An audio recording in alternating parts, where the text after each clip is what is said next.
안녕하세요. 홍찬호 계사입니다. 법인 전환을 고민하시는 의뢰인들의 말씀은 다음과 같습니다. 법인으로 전환한다면 세율이 낮다고 하던데요. 아닙니다. 법인이 내는 법인세는 세율 자체는 낮지만 법인으로부터 자금 인출 시에 내는 소득세는 똑같습니다.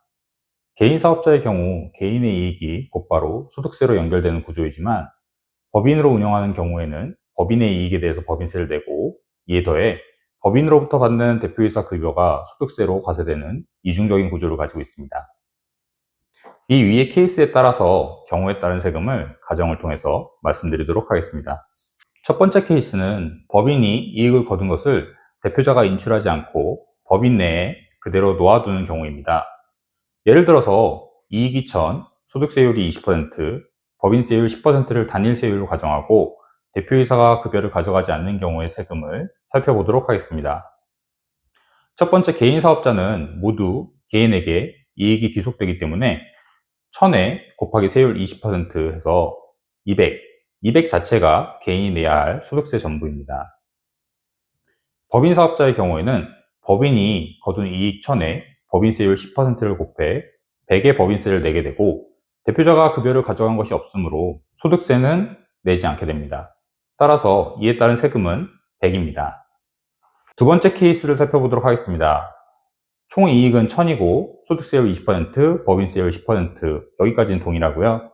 대표이사가 급여를 1000 모두 받아간 경우를 가정해 보도록 하겠습니다. 첫 번째 개인 사업자는 이전 케이스와 동일하게 소득세 200을 부담하게 될 것이고요. 법인 사업자의 경우에는 대표자가 가져간 근로소득이 모두 경비 처리되었음을 가정할 때 법인세는 나오지 않게 됩니다. 반면 개인이 모두 그 이익을 가져갔으므로 1000에 20%를 곱한 200에 대해서 세금을 부담하게 됩니다. 따라서 개인 사업자와 법인 사업자 모두 200으로 부담할 세금은 같습니다. 물론 법인을 운영하는 데에는 각종 부대 비용이 더 들어가기 때문에 개인이 모든 이익을 다 가져가는 경우에는 개인 사업자보다 비용 부담이 더 클 수 있습니다. 그럼에도 법인으로 전환하는 이유는 첫 번째 케이스와 같이 대표이사가 법인에서 급여로 자금을 인출하지 않는다면 세후 이익이 개인 사업자 800, 법인 사업자는 900이기 때문에 일단 내는 세금이 줄어들고 이로 인해 사업에 더 재투자를 할 수 있기 때문입니다. 재투자를 함으로써 이 규모를 더 확대해서 사업의 규모 자체를 키우고 이익이 커진 시점에 인출하려는 목적에서 하는 것입니다.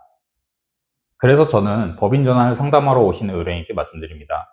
이익이 많이 나고 성실 사업자가 되시더라도 개인 사업자를 유지하시는 게 나을 수 있습니다. 어차피 법인에서 인출할 때 소득세를 다 내게 됩니다.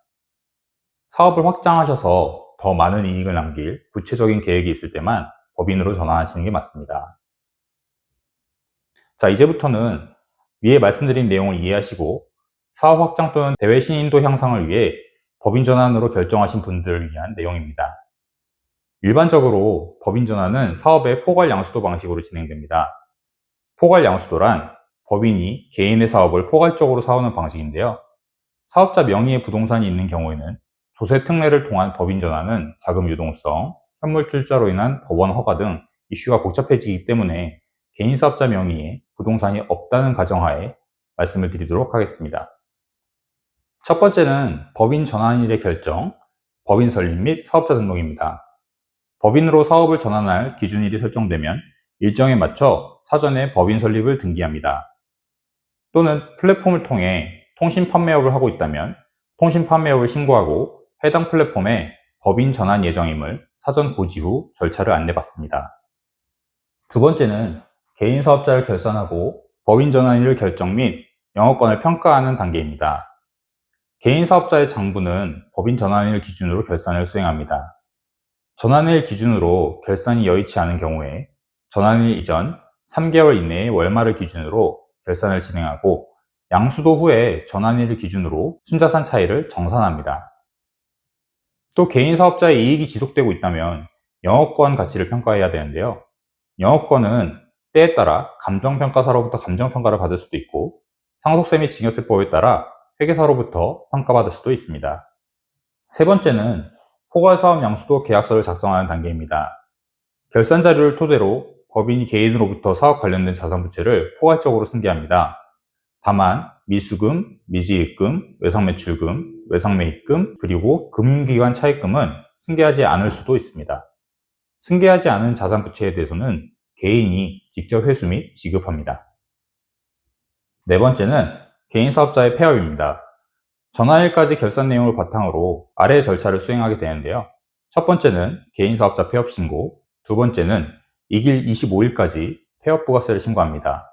세 번째는 근로자나 사업소득자에게 대금을 지불한 적이 있다면 지급명세서를 제출합니다. 네 번째는 근로자의 4대 보험 가입을 이관합니다. 다섯 번째는 다음해 5월 개인사업자 종합소득세를 신고합니다. 그리고 영업권이 있는 경우에 기타 소득까지 같이 포함해서 신고하게 됩니다. 만약 부동산이 있다면 개인이 법인에게 부동산을 포함해서 사업을 포괄 양도 시에는 타인에게 파는 것과 같이 시가에 따른 양도소득세가 발생할 수 있습니다. 여기까지 개인사업자가 법인 전환에 필요한 경우와 절차에 대해서 알아보았습니다. 내가 법인을 잘 운영할 수 있을까? 개인사업자와 다른 점이 많지 않을까? 고민을 가지는 의뢰인을 많이 만나보았습니다. 사업 확장을 위해 법인 전환이 필요한데 가보지 않은 길이기에 망설이시는 분도 많이 있습니다. 법인 전환이 필요한 의뢰인분들은 절차가 잘 진행될 수 있도록 제가 최선을 다해 도와드리겠습니다. 감사합니다.